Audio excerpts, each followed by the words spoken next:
50년간 행복하게 살아온 70세 노부부 할머니와 할아버지가 딱 2번만 소원을 들어주는 램프를 발견하게 됩니다. 그리고 한 사람씩 이제 각자의 소원을 말하게 되는데요. 할머니가 먼저 소원을 빌었습니다. 우리 영감과 이대로 행복하게 살아가게 해주세요. 이제 할아버지 차례가 됐습니다. 딱 1번 남았는데 과연 이 할아버지가 1번 남은 그 소원을 어떻게 빌어야 될까 고민을 하다가 마침내 이런 얘기를 했습니다. 나보다 30살 어린 여자와 살게 해주세요. 램프의 요정은 할머니와 할아버지 소원을 모두 다 들어줍니다. 할아버지를 100살로 만들어버렸습니다. 웃지 않으시는 분들은 심각한 분들입니다. 우리는 오래 함께 살았으니까 당연히 날 잘 안다라고 생각하는 사람을, 사실 그 사람이 나를 몰라줄 때도 있고요. 내가 저 사람은 참 잘 알아 라고 하는 사람을 몰라서 당황하거나 또는 실망하는 경우들이 종종 있습니다. 부부들이 그렇죠. 평생 함께 살아온 부부들도 서로의 속을 몰라서 마음에 상처날 때도 있고 또 너무너무 힘들어하는 상황들이 생겨날 때가 있습니다. 그런데요, 그렇게 서로를 몰라도 잘 살아갑니다. 오늘 시편 146편은요, 하나님이 어떤 분이신지 우리에게 잘 소개해주고 있습니다. 우리 인생은 사실 하나님을 모르면 살아갈 수 없는 존재이기 때문에 오늘 이 시편 146편은 굉장히 중요한 말씀이고 또 가장 기본이 되는 말씀이기도 합니다. 시편 146편은요, 할렐루야로 시작해서 할렐루야로 마칩니다. 이 할렐루야라는 말 우리가 잘 알고 있듯이 여호와를 찬양하라, 여호와를 노래하자, 이런 뜻을 가지고 있습니다. 그래서 이 시편을 찬양의 시편, 찬양의 시라고도 합니다. 왜 찬양시라고 했냐면 시편이 150편으로 이루어져 있는데 그 중에 146편부터 150편까지는 할렐루야로 시작해서 할렐루야로 마치는 찬양시로 구분되어집니다. 그 할렐루야로 시작하는 찬양시의 가장 첫 번째 시가 오늘 우리가 읽은 146편 시편입니다. 사실 146편의 저자가 누구인지 잘 모릅니다. 그러나 그 배경은요, 이스라엘 사람들이 70년 바벨론의 포로기로 잡혀가 있다가 다시 돌아와서 예루살렘을 재건할 때 그때를 배경으로 이 시가 지어졌다라는 것을 알고 있습니다. 시편 146편, 이 시편이 노래로 불려질 당시의 배경은 이렇습니다. 부모 세대가 하나님 대신에 우상을 섬기고 하나님을 떠나서 그래서 70년간이나 바벨론의 포로로 잡혀 있었습니다. 70년간 포로로 있으면서 굉장히 어려운 시간들을 보냈습니다. 그러다가 이제 자녀 세대가 이스라엘로 다시 돌아갈 수 있는 기회가 온 것입니다. 그들 안에 내가 이스라엘로 돌아가면 이제 이 이스라엘을 진짜 한번 회복해 보겠다, 진짜 좋은 나라로 만들어 보겠다, 이런 부푼 꿈을 안고서 고국으로 돌아왔습니다. 그리고 그들 안에 우선적으로 이스라엘 성을 재건해야 되겠다, 그래서 성벽을 재건해야 되겠다라는 생각으로 그 큰 꿈을 가지고 성벽을 재건하는 일들을 하게 됩니다. 그런데 그렇게 큰 꿈을 가지고 오긴 했지만, 그래서 우선적으로 성을 재건해서 어떻게 한번 잘해보려고 했지만, 그러나 실제 성을 재건하는 일은 쉽지 않았습니다. 거기다가 회방자들까지 생겨나게 되죠. 사마리아 지역에 있었던 도비아와 산발랏이 방해하기 시작하는 것입니다.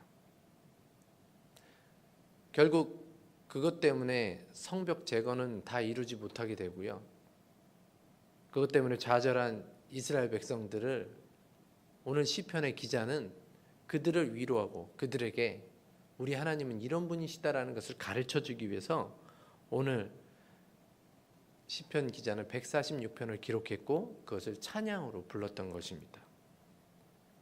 시편 146편은 다시 말하면 회방자들의 위협이 얼마나 치밀하고 강하든지 간에, 우리에게 시련과 환난이 얼마나 크든지 간에 하나님을 온전히 믿고 하나님을 온전히 의지하는 자, 그 하나님은 우리를 회복시킬 수 있는 분이시고 그 하나님께 소망을 두는 자들에게 하나님은 반드시 일으키시고 복을 주시는 분이십니다라는 것을 찬양하는 시가 오늘 시편 146편입니다.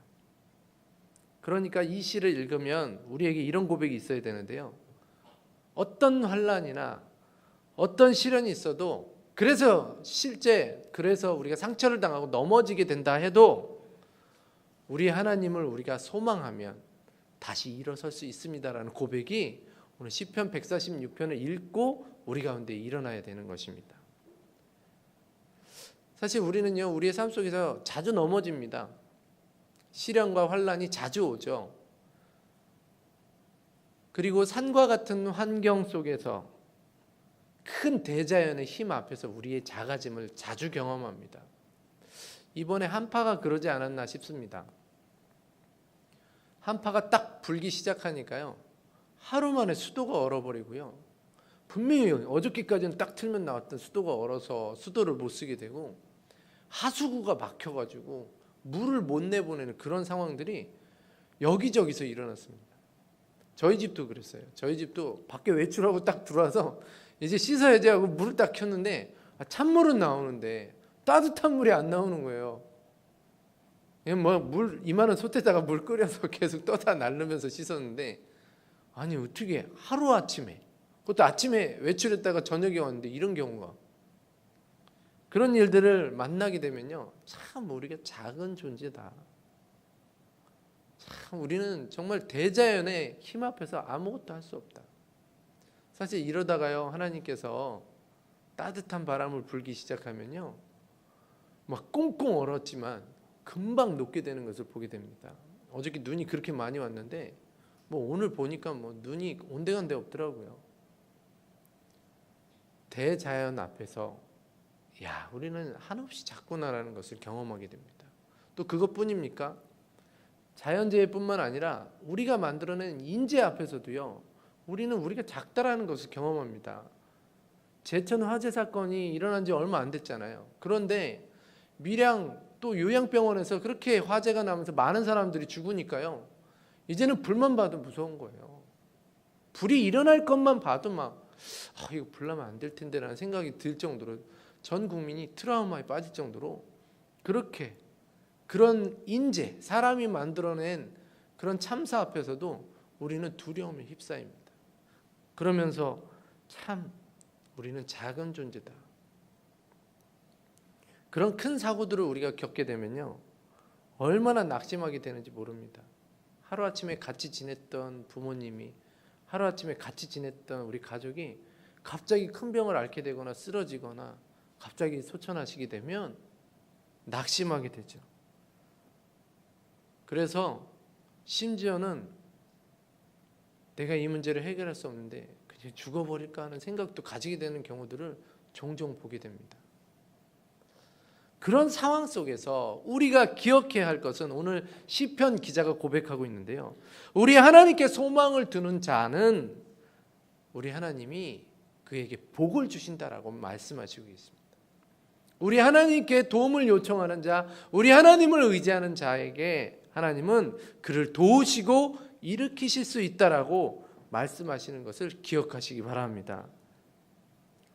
그럼 시편 146편에 우리 하나님은 어떤 분이신가요?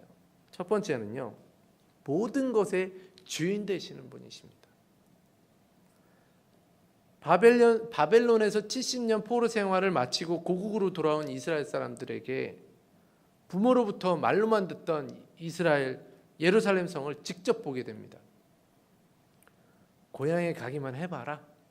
내가 다 바꿀 거야. 우리 어머니 아버지가 얘기했던 그 화려했던 예루살렘 그 성전을 내가 반드시 다시 회복시킬 거야. 그렇게 해서 갔지만 그러나 도착해서 본 예루살렘은요 굉장히 심각했습니다. 어디를 둘러봐도 옛날의 모습은 하나도 없는 거죠. 분명히 우리 어머니 아버지가 얘기했던 예루살렘 성전이 지금 눈앞에 안 보이는 겁니다. 파괴된 성벽, 곳곳에 떨어져 있는 많은 파편들을 보면서 처참하다는 생각도 했을 겁니다. 그래도요 이 귀국한 자녀들은 어떻게 한번 좀 해봐야 되겠다. 만사를 제쳐놓고 성벽을 재건하는 일을 시작합니다. 성벽 건축이야말로 우리의 소망이고 꿈이다. 그렇지만 이 재건 사업은 쉽지 않았죠. 사마리아 지역에 살던 도비아와 산발랏, 이 사람들이 이스라엘 사람들이 온다, 성벽을 재건한다는 말을 듣고 고민합니다. 싫었던 거예요. 그래서 급기야는 바사의 페르시아의 고위 관리들에게 돈까지 줘가면서 이 일들을 어떻게 한번 망쳐보려고 회방을 놓습니다. 심지어는 예루살렘 성과 성문을 쳐들어와 가지고 파손하고 불까지 지르기도 합니다. 한마디로 말해서 예루살렘 회복이 꿈이다라고 생각했고 우리의 모든 것이다라고 생각했는데 거기에 위기를 맞게 됩니다. 지금까지 우리가 그렇게 고생했고 노력했고 꿈꾸었던 그 모든 것들이 하루아침에 다 무너져 버린 거죠. 사실 보통 우리에게 이런 일이 생기잖아요. 그러면 우리는 낭망하고 포기하게 됩니다. 바로 그럴 때 오늘 시편 146편의 기자는 이렇게 찬양합니다. 우리 2절부터 4절 말씀 다 같이 읽겠습니다. 시작. 나의 생전에 여호와를 찬양하며 나의 평생에 내 하나님을 찬송하리로다. 귀인들을 의지하지 말며 도울 힘이 없는 인생도 의지하지 말지니 그의 호흡이 끊어지면 흙으로 돌아가서 그의 나라에 그의 생각이 소멸하리로다. 여러분 신앙의 진수가 뭔지 아십니까? 신앙의 진수는요 하나님을 하나님으로 알고 사람을 사람으로 아는 것, 그게 바로 신앙의 진수입니다. 사람을 사람으로 알게 되면 그때부터 두려움이 없어지는 거예요. 사람을 의지하지 않게 되는 거고요. 아무리 왕의 권력과 같은 엄청난 권력을 가졌다 해도 그 사람도 죽을 거고 흙으로 돌아간다는 사실을 알면, 그 사람도 피조물이라는 사실을 깨닫게 되면 두려울 게 없어지는 거죠.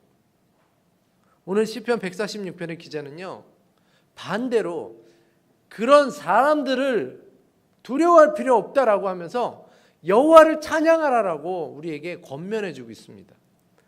그 이유가 귀인과 인생은 끊어지고 돌아가고 소멸하기 때문이다라고 우리에게 말씀해 주고 있습니다. 우리 하나님은 귀인과 인생과는 다르시기 때문에 그렇다라는 건데요. 반대로 우리 하나님은 귀인은 끊어지고 귀인은 돌아가고 소멸하는 존재지만 우리 하나님은 영원하고 우리의 인생과 역사를 만드시기도 하시고 다스리시는 분이시기 때문에 우리 하나님을 찬양해야 됩니다라고 오늘 146편 기자는 우리에게 말씀해 주고 있는 거예요.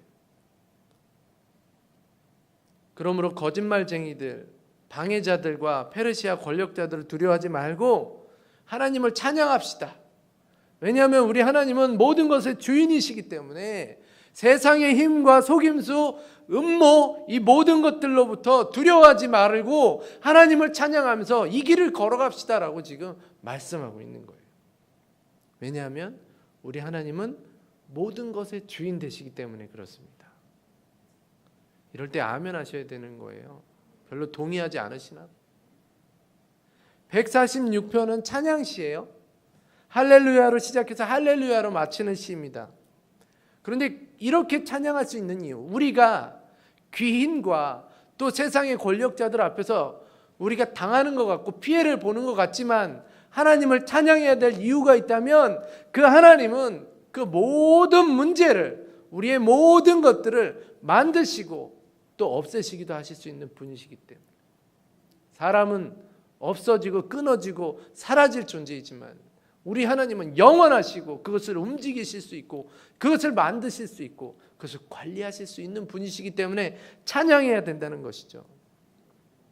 저는 오늘 이 저녁에 나온 여러분들이요, 혹시 인생에 내가 내 힘으로 할 수 없는 일을 만나고 지금 나를 핍박하고 나를 얽매이는 그런 세상 권력과 어려운 일들을 만났다면 오늘 시편 146편의 기자처럼 하나님이 우리 인생의 주인 되심의 소망을 가지고 오늘 하루를 살아가시기를, 우리의 날들을 살아가시기를 주님의 이름으로 축원합니다.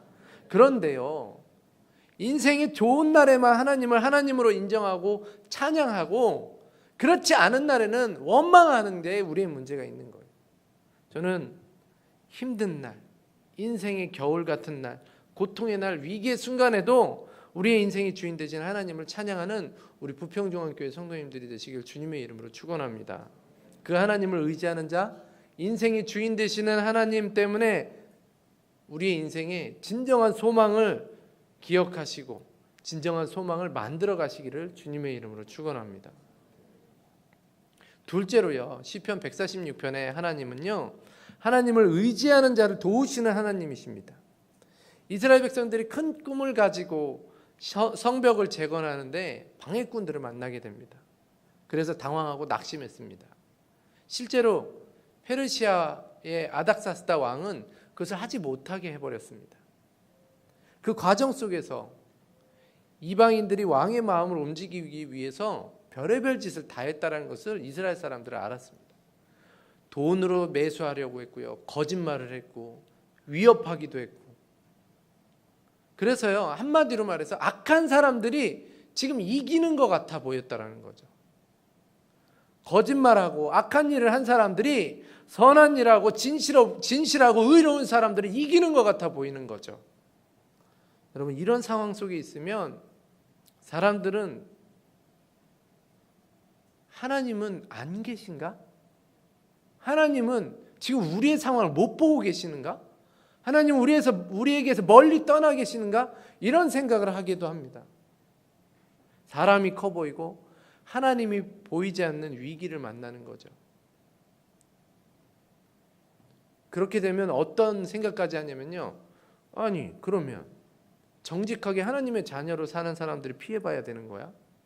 그렇다면 우리가 그렇게 살 이유가 뭐가 있지?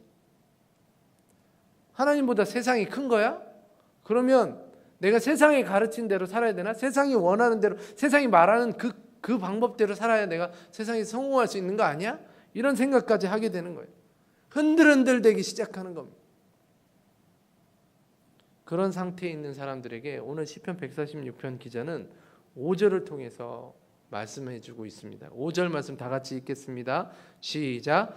야곱의 하나님을 자기의 도움으로 삼으며 여호와 자기 하나님에게 자기의 소망을 두는 자는 복이 있도다.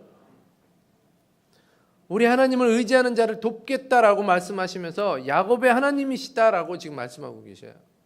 왜 하필 많은 신앙의 조상들이 있는데 야곱의 하나님이라고 했을까요? 그것은 야곱이 경험한 하나님을 생각하면 답이 나옵니다. 야곱은요, 우리가 잘 알고 있는 대로 에서와 쌍둥이로 태어납니다. 그런데 에서가 조금 더 일찍 태어나서 형이 돼버리고 야곱이 동생이 되죠. 야곱은 그의 인생 가운데 굉장히 자기의 생각과 성실과 약삭빠름으로 살아왔던 사람입니다. 그래서요, 호시탐탐 그 형 에서의 장자권을 빼앗아 보고자 어떻게든 자기가 먼저 돼 보려고 그렇게 꼼수를 부렸던 사람입니다. 그래서 형이 막 사냥하고 돌아왔을 때 팥죽 한 그릇 가지고, 지금 그 사람이 약점을 노리는 거잖아요. 팥죽 한 그릇 가지고, 형 장자권을 이 팥죽하고 바꿀까? 바꾸죠.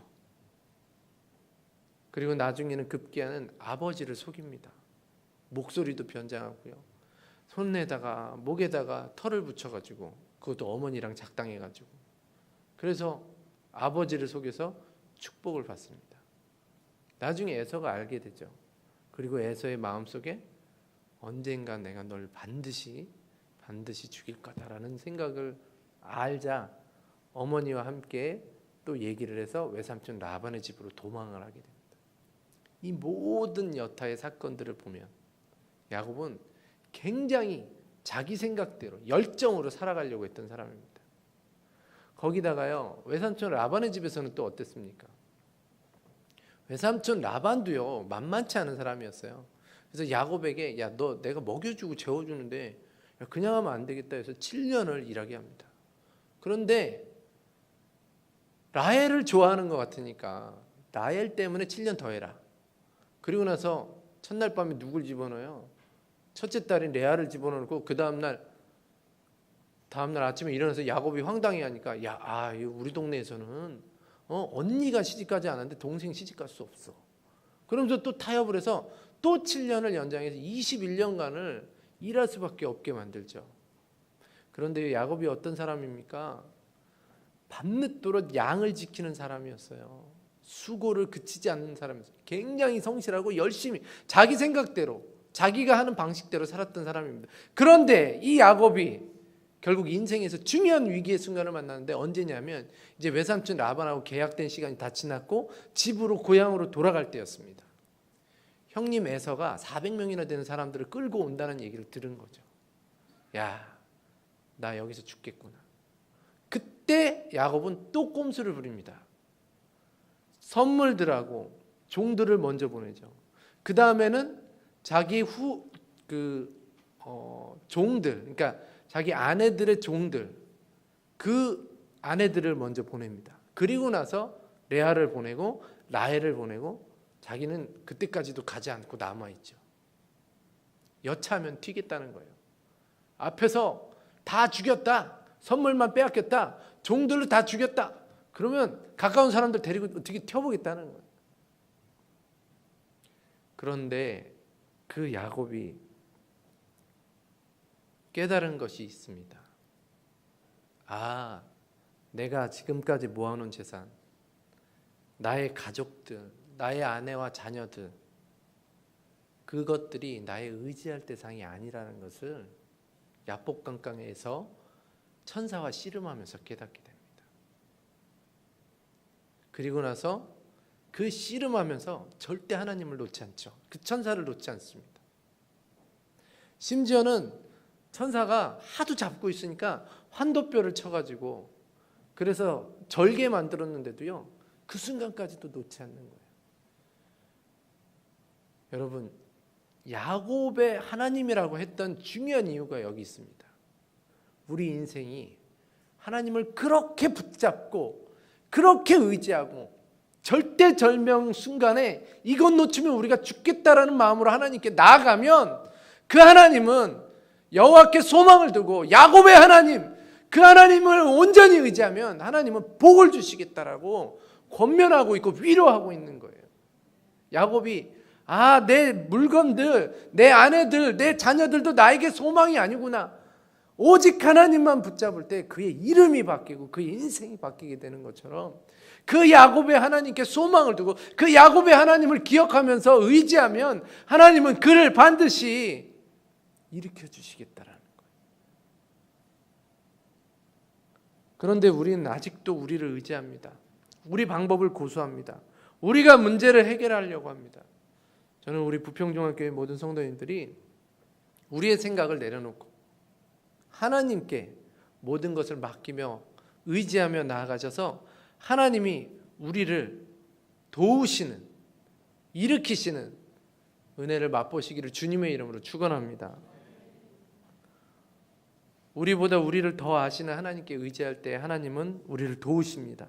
우리의 생각보다 우리의 경험보다 야곱처럼 하나님을 절대적으로 의지하는 주의 사람들 되시기를 주님의 이름으로 축원합니다. 마지막으로 우리 하나님은요, 쓰러진 자를 일으키시는 하나님이십니다. 오늘 7절부터 9절에서 우리가 어떤 상태인지를 말해주고 있는데요, 우리 다 같이 읽겠습니다. 시작. 억눌린 사람들을 위해 정의로 심판하시며 줄인 자들에게 먹을 것을 주시는 이시로다. 여호와께서는 갇힌 자들에게 자유를 주시는도다. 여호와께서 맹인들의 눈을 여시며 여호와께서 비굴한 자들을 일으키시며 여호와께서 의인들을 사랑하시며 여호와께서 나그네들을 보호하시며 고아와 과부를 붙드시고 악인들의 길은 굽게 하시는도다.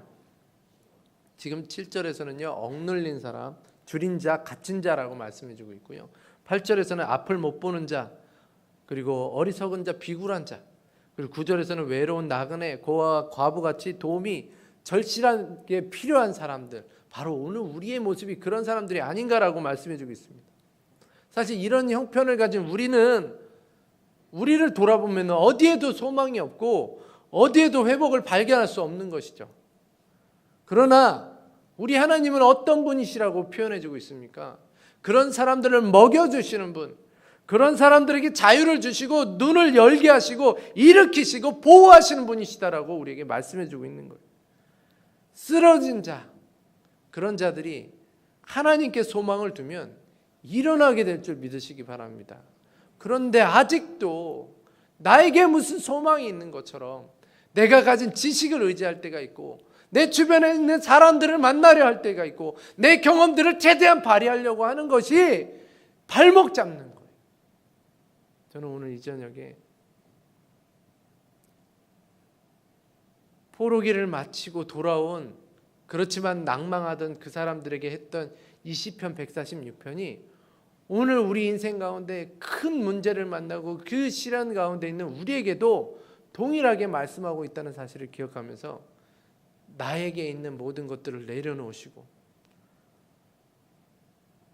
갇힌 자를 자유케 하시고 억눌린 사람, 앞을 못 보는 자를 도우시며 보게 하시며 나그네와 고아와 과부에게 도움을 주시고 보호하시는 분을 기억하시면서 오늘 그 하나님을 의지하시면서 하나님께서 주시는 그 소망과 하나님께서 주시는 평안을 맛보게 되시길 주님의 이름으로 축원합니다.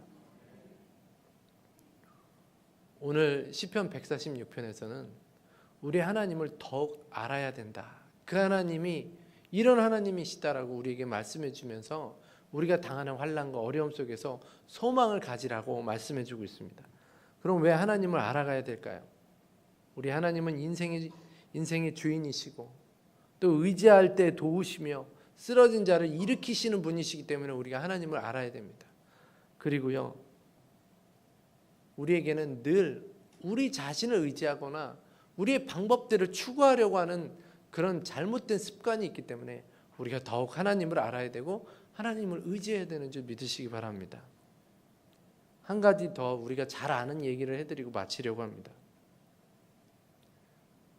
어느 무더운 날 공장에서 열심히 일하던 한 청년이 하도 더워서 지하로 이렇게 내려가다가 지하에 있는 큰 냉동 창고를 발견하게 됩니다.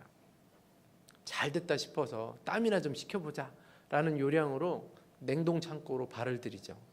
그런데 앞불싸 이 냉동 창고는요, 밖에서는 열 수 있는데 안에서 열 수가 없는 거였어요. 야, 내가 갇혔구나. 어떻게 하면 좋지? 그때부터 소리 지르기 시작합니다. 외쳐보고 문을 부시려고 해보고 두들겨보고 자기가 할 수 있는 최선을 다합니다.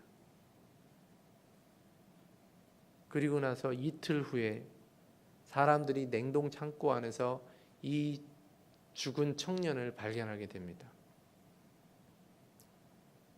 이 청년은 사실은 냉동 창고가 가동되지 않았고 또 온도가 15도 이상이나 됐는데도 불구하고 산소도 충분했는데 그가 그곳에서 죽은 이유는 사실은 살인적인 냉기가 아니라 절망이 그를 죽였다라는 것을 사람들은 깨닫게 되죠. 오늘 우리의 모습이 이렇지 않는가를 돌아보셔야 됩니다.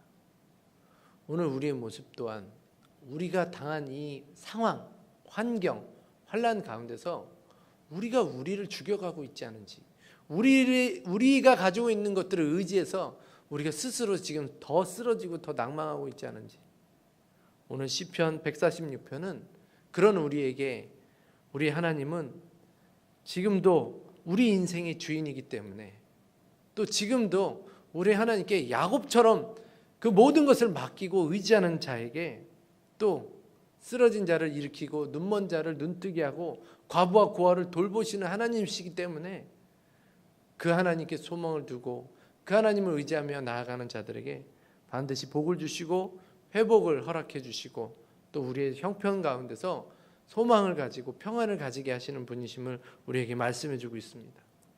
우리 부평중학교의 모든 성도님들, 시편 146편의 저자가 우리에게 말씀하고 하나님께서 우리에게 말씀하고 있는 것을 기억하면서 오늘 하루 어떠한 상황 속에서도 하나님을 의지하고 신뢰하시고 하나님을 찬양하며 살아갈 수 있는 주의 사람들 되시길 주님의 이름으로 축원합니다.